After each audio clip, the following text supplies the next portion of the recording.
খরগোশের সাথে খেলা করে। গরু এই আমারছে দোষা মারছে, আবার এদিকে আসে বুতু। এই যে আরেকটা যাইতেছে বুতু, বিস্কুট দে। এভাবে দে না বাবা, খুলো খুলো।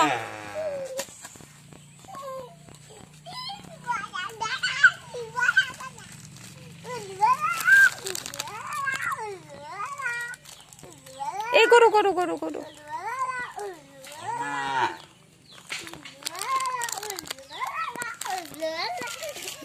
এই পড়ে গেছে আবার ফোনাইছে তারা। Hi friends, good morning. সকালবেলা তো তোমরা দেখলামই যে আমার ছেলে খেলা করতেছে খরগোশের সাথে। তো যাই হোক, বৌদি তারা আইসে, মানে আমার ভাই, আমার জেঠার তো ভাই আর কি। তো তারা আইসে দুপুরবেলা, কারেন্ট নাই। আর ওই যে সকালবেলা দেখাইছিলাম খরগোশটা, তারপরে আর কোনো ব্লগ টক করা হয়েছে না। আর এদিকে দিয়ে তোমার বৌদি তারা, মানে গরমে কারেন্ট নাই, কারেন্ট গেছে গায়ে, একটু সময় কারেন্ট না থাকলেই যা অবস্থা হয় আর না। আর তারা সবাই এখানে খেলা করতেছে, কেউ ড্রয়িং করতেছে, কেউ কি করতেছে, মানে এক একজন এক এক জায়গার মধ্যে আর কি। তো যাই হোক, আমার বর এদিকে মাছ ধরে আনছে। তো আমি তো স্নান টান করে এলেছি, এই মাছ আমি আর কাটতাম না।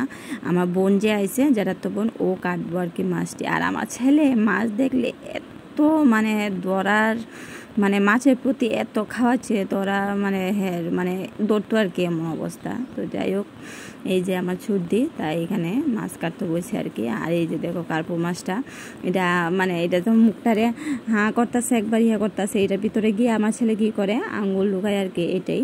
আর এদিকে দেখো আমরা সবাই রাস্তার মধ্যে, মানে সবাই বেরিয়েছি বিকালবেলা রাস্তার মধ্যে। আর খরগোশে লই আমার ছেলে দাঁড়ায় রয়েছে, দেখো না কীভাবে, ভালো করে ধরতে পারে না, কিন্তু এই দৌড়ার লাইগা কান্নাকাটি করে, এমন অবস্থা আর কি। তো আমরা সবাই মিলে এখানে, মানে আমার বৌদি আইছে না, বৌদি বাড়ির মধ্যে আমার জাল, আমার কাকি শাশুড়ি আর বাচ্চারা সবাই, আমার দুই বোন, ওই যে তারা দুই বোন, মানে সাদা চুল মানে হাসি উঠতেছে, একজনের মাথা থেকে আর একজনের সাদা চুল আইনা দেয় আর কি, এটাই। তো আমি যে ভিডিও করতেছি তারা লজ্জাও লাগতেছে, এমন অবস্থা। তো যাই হোক, কি আর করা যাব, সবাই তো আর ক্যামেরার সামনে আসার লাগা মানে প্রস্তুত না, তারা এমন আর কি ইচ্ছা করে না, লজ্জা পায় যেই। তো বিকালবেলা দেখো, মানে একটু হাঁটতে উঠতে, খাওয়া দাওয়াটা, দুপুরবেলা খাওয়া দাওয়াটা তোমরা আর দেখাইলাম না। তো বিকালবেলা আমরা একবারে যে গ্রামের মধ্যে যে ঘোরাঘুরিটা একটু ভালো লাগে, রাস্তার পাশে, উপরেই আমাদের বাড়ি আর কি, আর রাস্তার পাশে আসে এখানে বসলাম আর কি, এটাই। তো যাই হোক, দেখো আমরা গ্রামটা কেমন, আগে তো অন্য একটা ব্লগের মধ্যে তোমরা দেখাইছি, এটাই। তো যাই হোক, ভিডিওটা বেশি বড় করলাম না, এই ছোটো একটা ব্লগের মধ্যেই শেষ করলাম। তো কেমন লাগলো তোমরা অবশ্যই আমার কমেন্ট করে জানাও, যদি ভালো লাগে like, comment, share and subscribe করে দিও। তো চলো, টাটা, বাই।